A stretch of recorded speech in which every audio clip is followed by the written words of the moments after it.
श्री असाउद्दीन ओवैसी जी। शुक्रिया मोहतरम चेयरमैन साहब, आपने मुझे बोलने का मौका दिया।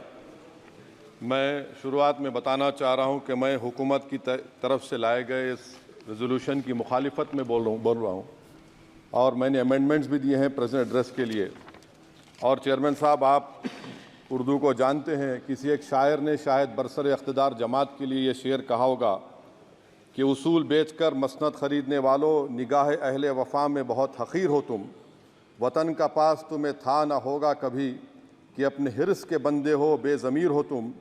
इज़्ज़त नफ्स किसी शख्स की महफूज नहीं, अब तो अपने ही निगहबानों से डर लगता है। डंके की चोट पे जालिम को बुरा कहता हूँ, मुझे सूली से न जिंदानों से डर लगता है। मोहतरम चेयरमैन साहब, मैं आज इन लोगों की तरफ से बोल रहा हूँ जो दिखते तो हैं, जिनके बारे में बात तो होती है मगर उनकी कोई नहीं सुनता। मैं उनके बारे में बोल रहा हूँ जिनके बारे में वज़ीर आज़म मोदी ने कहा था कि घुसपैठी है। मैं उन बेटियों और माओं के बारे में कह रहा हूँ जिनके बारे में मोदी ने कहा कि ज़्यादा बच्चे पैदा करते। मैं उन मासूम नौजवानों के बारे में कह रहा हूँ जिनको मॉब लिंचिंग के ज़रिए मारा जा रहा है। मैं उन बेज़ुबान माँ और बाप के बारे में बोल रहा हूँ जिनकी औलाद आज इस हुकूमत के गलत कानून के चक्कर में जेलों में सड़ रहे हैं। सर, मैं दस्तूर जब इस ऐवान में बन रहा था, संविधान बन रहा था, तो उस वक्त अलहदा वोटर लिस्ट और इंतखाबी रिजर्वेशन की बात आई तो उस वक्त के हमारे फाउंडिंग फादर्स ने, हमारे बुजुर्गों ने, दोनों समुदाय के हिंदू और मुसलमानों ने फैसला किया कि हम इस पर राज़ी नहीं होंगे।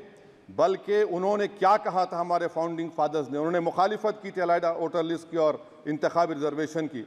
उन्होंने कहा था, I quote sir, it is the duty of majority community to ensure that minorities are elected in the representative numbers.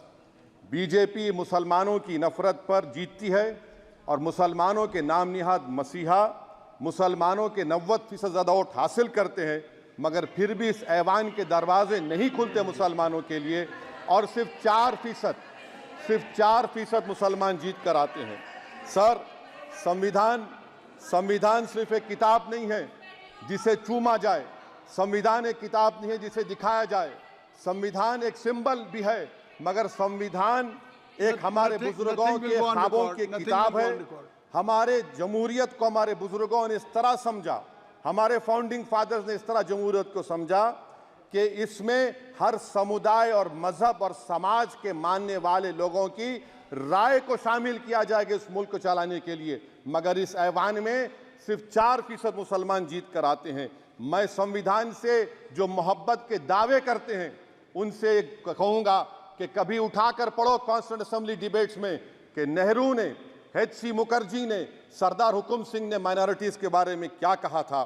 Sir, वतन अजीज़ का मुस्तकबिल कैसा होगा जब बीजेपी मुझे गायब करना चाहती है और दीगर हिज़्ब इख्तिलाफ की पार्टियां के लिए मेरा वजूद सिर्फ वोट डालना और अपनी खबर में जाकर सो जाना है। इसीलिए आप देखते हैं कि समाजी इंसाफ है सर कि 4% मुसलमान जीत कर आते हैं। सर, इस ऐवान में ओबीसी समाज के एमपी अब अपर कास्ट के एमपी के बराबर हो चुके हैं।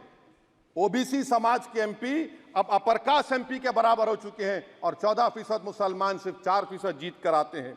CSDS का डेटा ये बताता है कि इस मुल्क में जो वोट बैंक है, जो एक मुश्त वोट डालता है, वो अपर कास्ट का है। मुसलमान का कभी ना वोट बैंक था ना कभी रहेगा। सर, 4 जून के बाद 6 मुसलमानों की मॉब लिंचिंग हुई। 11 घरों को मध्य प्रदेश में मोदी के बुलडोजर ने निस्तो नाबूद कर दिया। हिमाचल प्रदेश में एक मुसलमान की एक दुकान को लूट लिया गया और हिज़्ब इख्तिलाफ की पार्टियों की तरफ से सन्नाटा है। शायद अब वक्त आ चुका है कि लफ्ज़ मुसलमान का नाम लेना भी अब उस पर पाबंदी आयद कर दी जाएगी।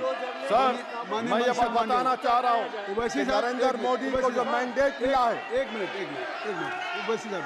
आप लोग बैठ जाएं, कृपया आप लोग बैठ जाएं। श्री मनसुख मांडविया जी, आप लोग बैठ जाएं, कृपया माननीय सदस्य बैठ जाएं। श्री मनसुख मांडविया जी, मनसुख मांडविया जी, कृपया आप लोग बैठ जाएं।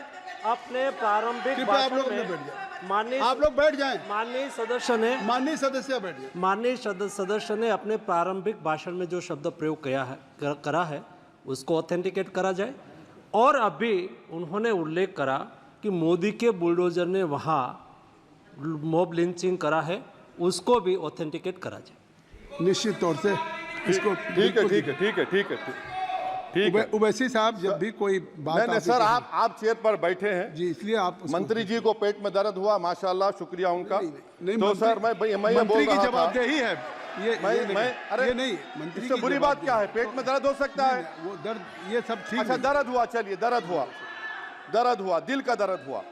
तो सर जो नरेंद्र मोदी को मैंडेट मिला है वो सिर्फ और सिर्फ मुसलमानों की नफरत पर हिंदुत्व की वजह से मिला है।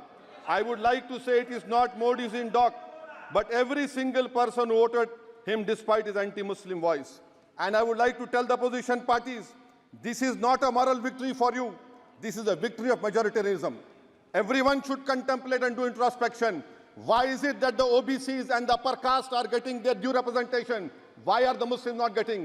Are we here only to vote for you and not to get elected? If that is the case, please tell us that we are only here to vote for you. Sir, आज भारत के आधे नौजवान बेरोजगार हैं और रोजगार की तालाश, बेरोजगारी का आलम यह है सर कि मोदी सरकार के 5 साल में 75 लाख एस्पिरेंट्स की जिंदगी बर्बाद हो गई, 6 पेपर लीक हुआ। बेरोजगारी का आलम यह है सर कि रशिया जा रहे हैं, वहां जाकर अपनी जानों को दे रहे हैं। बेरोजगारी का आलम यह है कि नरेंद्र मोदी रोजगार का कैंप चलाती है नौजवानों के लिए कि तुम इजराइल में जाकर काम करो, उनको कैनन फॉडर बना रही है ताकि फलस्तीनियों की जायदादों को हड़प कर सके। ये भी कंक्लूड कर। अरे सर मेरा टाइम है, कहाँ टाइम है सर? आप ये टाइम ले लिए मेरा सर, मैं 2 मिनट दीजिए। ये विश्वगुरु की पॉलिसी है। इजराइल को 27 टन हथियार जा रहा है। 9 मिलियन भारत के लोग गल्फ में काम करते हैं, क्या असर पड़ेगा? 47,000 इजरायली फलस्तीनी मार चुके हैं। क्या है हमारी पॉलिसी सर? क्यों हथियार दे रहे हैं सर? नस्लकशी हो रही है। सदर जमहूरिया के खुतबे में राष्ट्रपति के सर, मैं उसी पे बोल रहा हूं सर, उसमें लिखा हुआ है फॉरेन पॉलिसी के ऊपर, आप पैराग्राफ नंबर 25 देख लीजिए। सदर जमहूरिया में सैचुरेशन अप्रोच है। क्यों नहीं मोदी सरकार माइनॉरिटीज को तीनों स्कॉलरशिप को डिमांड करती है सर, उसको आपने बजट कम कर दिया। सर बनारस का बुनकर 18 महीने से मंडी का शिकार है, सूरत और बेंगलुरु जा रहा है। सर आखिरी बात कंक्लूड कर रहा हूं, आखिरी बात सर, पनून केस में निखिल गुप्ता, मोदी ने कहा था कि हमने घर में घुसकर मारा, तो निखिल गुप्ता को किसने ऑर्डर दिया था पनून को मारने का? अगर नहीं दिया तो उसको बचाइए, और अगर दिया नहीं तो फिर उस पर पीएमएलए क्यों नहीं लगाते? सर समाप्त करो। कमेटी बनाई आपने, उसका क्या हुआ? सर हम एससीओ को नहीं जा रहे। सर मैं आपको बता रहा हूं कि मैं अपनी इस तकरीर को टीपू सुल्तान की नजर, सुनिए सर, अब हो गया खत्म कर रहा हूं सर। मैं अपनी तकरीर को टीपू सुल्तान के नजर कर रहा हूं। ये टीपू सुल्तान की फोटो है, क्या आप इससे भी नफरत करेंगे? सर ये संविधान में टीपू सुल्तान की फोटो है जिस पर वल्लभ भाई पटेल ने साइन किया, श्यामा प्रसाद मुखर्जी ने साइन किया। ये आपकी नफरत है सर। आखिर में मैं अपनी बात को खत्म कर रहा हूं इस शेर पर कि क्या दिन दिखा रही है सियासत की धूप छांव, जो कल सपूत थे वो कपूतों में आ गए, थे इस कदर अजीम के पैरों में ताज थे, इतने हुए जलील के जूतों में आ गए। बहुत बहुत शुक्रिया सर। श्री गौरव गोगोई जी। धन्यवाद सभापति।